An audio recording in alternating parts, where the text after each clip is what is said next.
Selamat sore, Assalamualaikum. Bagaimana kabarnya peternak burung puyuh? Pada kesempatan kali ini saya akan memberikan sebuah informasi kenapa kok harga telur puyuh sampai saat ini belum kunjung stabil atau tidak naik-naik, bahkan cenderung turun terus ya.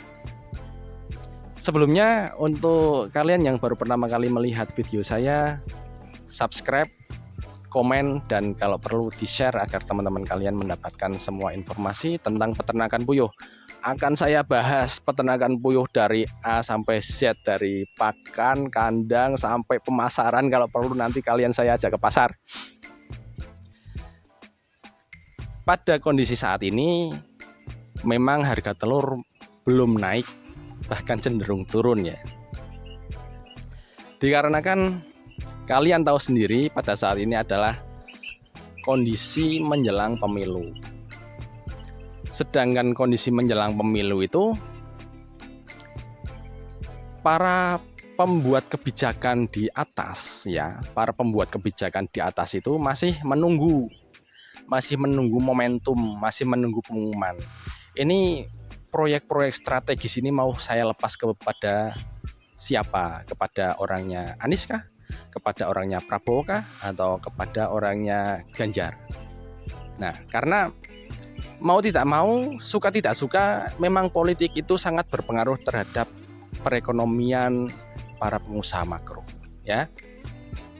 Sedangkan kita sebagai para pelaku usaha mikro yang notabene kita itu mencukupi kebutuhan perut orang banyak, itu bergantung terhadap daya beli masyarakat. Daya beli masyarakat itu ditentukan dari penghasilannya mereka ya. Penghasilan itu naik kah? Otomatis kalau penghasilan naik, daya beli meningkat. Kalau penghasilan turun, daya beli menurun. Itu kunci pokok dalam sebuah fondasi perekonomian. Karena proyek strategisnya itu masih ditahan, masih belum jelas mau dilepaskan kepada siapa, otomatis para pegawai ya atau para pekerja itu masih menunggu bos-bos mereka itu mendapatkan proyek. Karena para pekerja menunggu masih belum dapat pekerjaan, jadi otomatis daya beli masyarakat itu belum naik ya. Saya tidak bilang menurun ya, karena ada beberapa sektor yang masih stabil. Contohnya sektor konveksi yang mengurusi kebutuhan perusahaan. Misalnya gini, teman saya jualan celana kerja. Celana kerja itu masih stabil karena mereka membutuhkan, karena konsumen membutuhkan celana itu untuk pekerjaan mereka. Ya, pekerjaan di kantor itu kan relatif stabil. Tapi pekerja kasar yang di bawah yang mengikuti proyek-proyek itu kan cenderung tidak stabil. Nah, disclaimer ya, ini menurut saya, menurut pengalaman saya dan menurut informasi dari teman-teman saya yang mengerjakan proyek-proyek.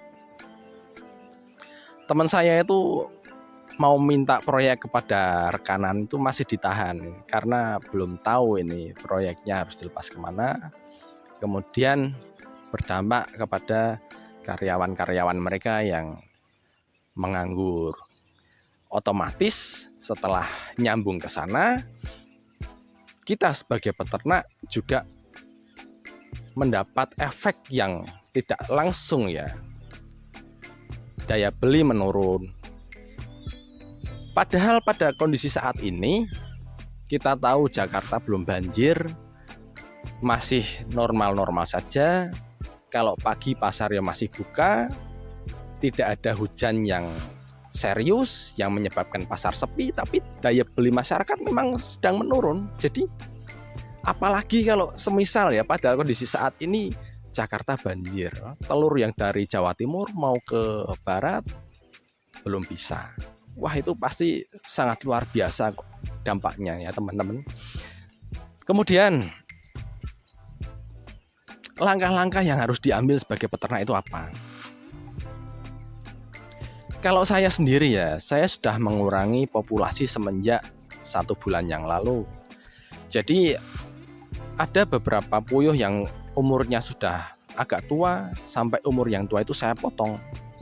Karena saya sendiri sudah tidak kuat ya menghadapi kondisi saat ini. Dimana permintaan telur itu seringnya menurun ya, apalagi pada Jumat Kliwon. Jumat Kliwon kalau di tempat saya kan pembeli itu banyak yang libur waktu Jumat Kliwon. Nah, kondisi pasar waktu Jumat itu kan sepi, otomatis telur yang harusnya keluar kan tertahan di rumah.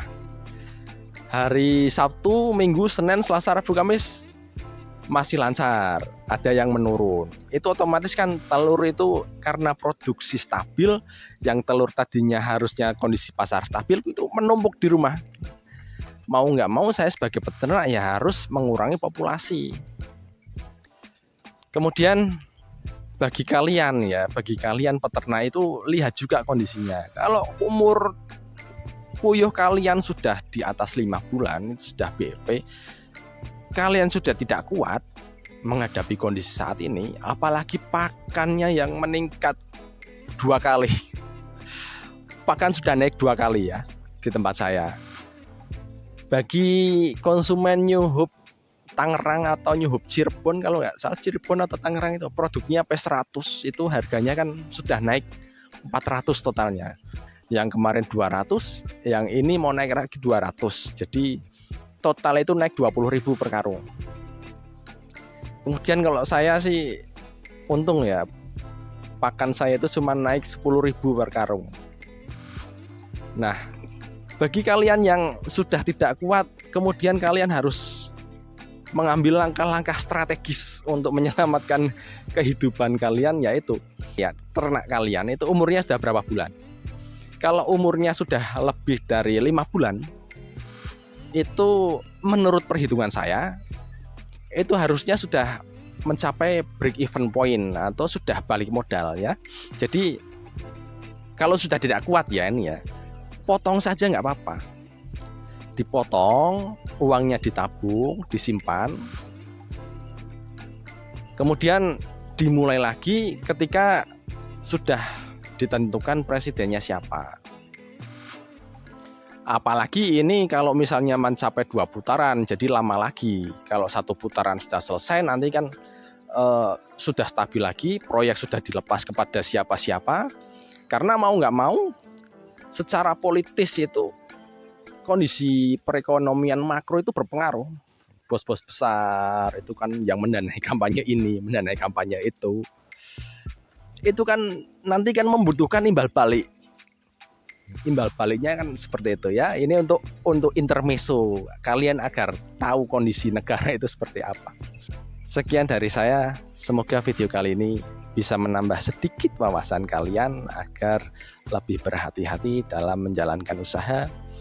Semoga para peternak masih dalam kondisi sehat walafiat dan rezekinya lancar. Assalamualaikum.